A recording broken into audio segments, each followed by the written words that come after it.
यहाँ पर ये जो टी शर्ट पहनने वाले भाई साहब है, ये संत गाडगे बाबा है। ये सचिव थे एक विद्यापीठ में, और इतने ज्ञानी हैं, लेकिन गाडगे बाबा ने जैसे कोई माचिस की काड़ी अपने साथ जीवन भर नहीं रखी, ऐसा इनका बिहेवियर है। तो मैं इनको प्रणाम करता हूँ। और इन्होंने तो सवेरे जब इन्होंने कहा कि भांजे के घर जाने का है, बहन के घर जाने का है, तो मुझे लगा भाई क्यों ये परेशान करे उन लोगों को और हमको भी। लेकिन नहीं बोला बहुत ज़रूरी है, बहुत ज़रूरी है। तो मैंने बोला इनका कुछ काम होगा, तो इसलिए मैं आया। तो जब मैं आया तो मैडम के रेकी के बारे में इन्होंने बहुत सारे मुझे बताया, और मुझे रेकी के बारे में वैसे भी वो स्टेज 1, 2, 3 ऐसा बहुत सारा मालूम है। लेकिन मैं विपश्यना में होने की वजह से I know about the parallel things of meditation. और वैसे भी भारत में बहुत सारे मेडिटेशन, सभी मेडिटेशन अच्छे हैं मैडम, कोई भी छोटा नहीं, कोई भी बड़ा नहीं। बिहार में पत्री जी महाराज का मेडिटेशन है, सुपर। तो जब मैं यहाँ आया तो ये इनकी भांजी की लड़की जो है धनश्री, तो इन्होंने हमारा खुले दिल से स्वागत किया, हंस गई। मुझे बड़ा अच्छा लगा कि भाई हम तो इनको तकलीफ देने आ गए, और इनके चेहरे पे मुस्कुराहट। फिर उन्होंने पराठा और 2 बच्चे आ गए, मेरे पैर पड़ गए। मैं बोला अरे इस घर में संस्कृति और संस्कार वास कर रहे हैं। फिर बातों बातों में इन्होंने सुधा मूर्ति के कैरेक्टर के, सिंपल कैरेक्टर के बिहेवियर रिसर्च कर रही है। तो मैं अब प्रभावित हो गया, और बच्चों को सही ज्ञान देने में प्रयत्नशील है, इससे भी प्रभावित हो गया। तो गरम गरम पराठे खाने से मेरे मन में जो विचार दबे हुए थे, जो मैं एक्सपोज नहीं करना चाहता था, क्योंकि हमारे रजिस्ट्रार साहब मेरे को टोकते हैं, किसी का मोबाइल नंबर मत लो, किसी में जास्ती इंटरेस्ट मत लो। लेकिन मेरा दिल रहा नहीं, क्योंकि she is a intellectual character of this house. ये घर का ये सबसे अच्छा, यानी आगे की जो पीढ़ी है ये अच्छे संस्कारित रहेगी, इस बिहेवियर की है। और मैडम रिसर्च भी कर रही। तो मैंने मैडम को अभी जब साहब जी को बताया तो बोला हाँ हाँ एनडीएस वगैरह मुझे मालूम है, ये रोग दूर होते, वो रोग दूर होते, ये तो थोड़ा थोड़ा हमको सब मालूम रहता। लेकिन ये तप सेवा सिमरन साधना है मैडम, ये शंकर जी ने पार्वती को बताई थी, सती को। फिर अगले जन्म में पार्वती ने इसकी नीलकंठ पर्वत पर साधना की। और गोस्वामी तुलसीदास में 1574 में तुलसीदास जी ने लिखा, और वो कहते कि मैंने कुछ भी नहीं लिखा, ये शिव जी ने मेरे हाथ से लिख लिया। फिर ये भारत में कैसे जागृत हुई?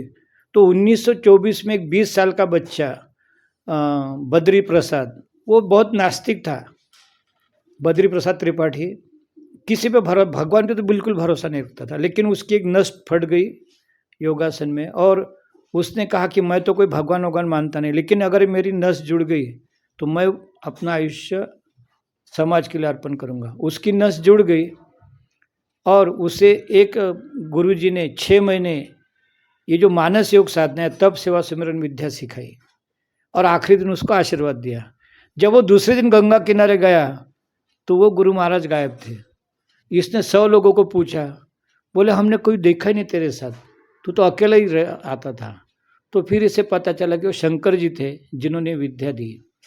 और तब से लेकर मैडम बिना कोई गवर्नमेंट का मेडल लिए हुए बद्री प्रसाद त्रिपाठी, योगी जी महाराज, और ये जो है अखिलेश जी महाराज, इन्होंने इस पर रिसर्च किया, वो सब निर्वाण हो गए। और इसका दूसरा पहिया है कि 1966 में लखनऊ उत्तर प्रदेश में वहाँ के राज्यपाल और श्रीवास्तव डॉक्टर MD, इन्होंने 350 लोगों पर इसका रिसर्च किया कि 9 दिन लोगों को खाली नींबू पानी देकर उनकी सेहत अच्छी बनी, उनके सब व्याधि दूर हो गई। तो ये विद्या 93 से अभी पब्लिक को ओपन हो गई, और डॉक्टर गोपाल शास्त्री इसको पूरे भारत भर में प्रचार कर रहे हैं। अब इसकी साइड ब्रांचेस है, new diet system, fasting, like this मतलब बुरा नहीं। अभी हम कई फुल राइस खाते हैं तो कई एक बाटी खाते हैं। तो ऐसी विद्या महान विद्या है। और अभी मैंने आपको बताया कि blood cancer, multiple gynaec problem, thyroid problem, kidney problem are curable in this with a simple diet. So हम लोग, मैं आपके संपर्क में रहूँगा। आपको 2 साल लगेंगे इसको, ये विद्या में तपने को, शांति से। जब भी तुम्हें क्यूरियोसिटी बढ़ेगी और जब तुम इसमें तप जाओगे तो तुम्हारे कॉलेज प्रिंसिपल यहाँ के लोग, इनके माध्यम से तुम्हें कुछ करना नहीं, धर्म काम करता रहेगा तो ये ज़रूर लोगों तक पहुँचेगी। और मैंने भारत माता को सौगंध दी है कि 140 करोड़ लोगों तक ये विद्या पहुँचाऊँगा। तो इसी के साथ मैं अभी हर एक की इंटरव्यू लेता हूँ। आपने मुझे यहाँ क्यों लाया था, आप अपना मनोगत बताएंगे? नहीं, आपका सामाजिक कार्य उद्देश्य बहुत पवित्र है और हम चाहते हैं कि हम इस परिवार में मैं लाया हूँ, इस परिवार में आप वो उद्देश्य पूरा हो चुका है। आपका उद्देश्य ऐसा मैं मानता हूँ। ये परिवार बहुत विचारों से संपन्न है, चरित्रवान है और इसके लिए हमारी ईश्वर की कृपा है यह। और आप इन दोनों के जो मत है वो लेके इस कार्य को संपन्न कीजिए, ऐसा मेरा आग्रह है। आपको कोई शिकायत है क्या सेहत की? कमजोरी है उनको। हाँ तो ठीक है ना, जब आप ये विद्या सीखेंगे ना तो आपको इसमें समझ में आ जाएगा। मैडम जो है रेकी मास्टर है और एक्सपर्ट है, तो आप क्या बताना चाहती है रेकी के बारे में? यही रेकी से ये मतलब है कि रेकी एक स्पर्श चिकित्सा है। स्पर्श चिकित्सा से जैसे जहाँ भी दर्द होता है अगर हाथ रखते हैं 3 मिनट तो उसमें उसको आराम मिलता है। और ये विद्या जो है छोटे बच्चे से लेके और बूढ़े तक सबको ये मिल सकती है और इससे बहुत फायदा होता है। अभी इस घर की जो आकर्षण है ये धनश्री मैडम है। अगर सभी युवतियाँ इनके विचारों की बनेगी तो कोई भी फैमिली में झगड़ा नहीं रहेगा, दूरियां नहीं रहेगी, डिटैचमेंट नहीं रहेंगी, क्योंकि आज ये अकेलेपन से सारा जग परेशान है। तो आपका जो संस्कार बने मुझे बहुत प्रभावित किया। तो आप इस माहौल से कैसे बनी?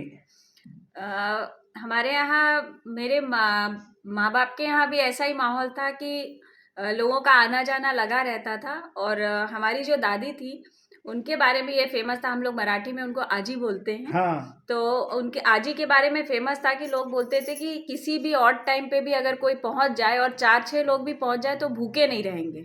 और ये मुझे ये संस्कार वहाँ के थे। उसके बाद जब शादी होके मैं आई तो मैंने मेरे ससुराल में भी यही देखा।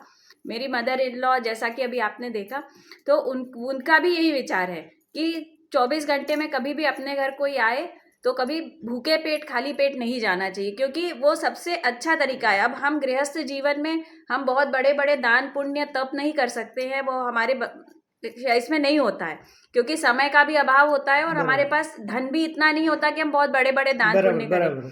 लेकिन कम से कम हमारे घर कोई आ रहा है तो यदि हम उसकी आत्मा को तृप्त करके भेजते हैं तो हम ईश्वर का एक छोटा सा योगदान हम अपने पुण्य में करते हैं। और बस यही एक वो है। और मुझे खुशी है कि जिस घर में ऐसे विचार है तो उसमें जो आने वाली पीढ़ी है उसको कोई टेंशन नहीं रहेगी। आज मैडम IIP मैंने भाषण दिया कि मैं बोला तुम्हें कागजी रिपोर्ट बना रहे, ये कर रहे, रियल इंडिया अलग है, 40 करोड़ बच्चे परेशान हैं, तो वो भी एकदम सन रह गए। मैं आपको शुभकामना देता हूँ, आपके जैसी सभी युवतियाँ आपसे आदर्श ले और अपने घर को, अपने परिसर को, अपने जिले को संवारे। जय हिंद, जय भारत। जय भारत।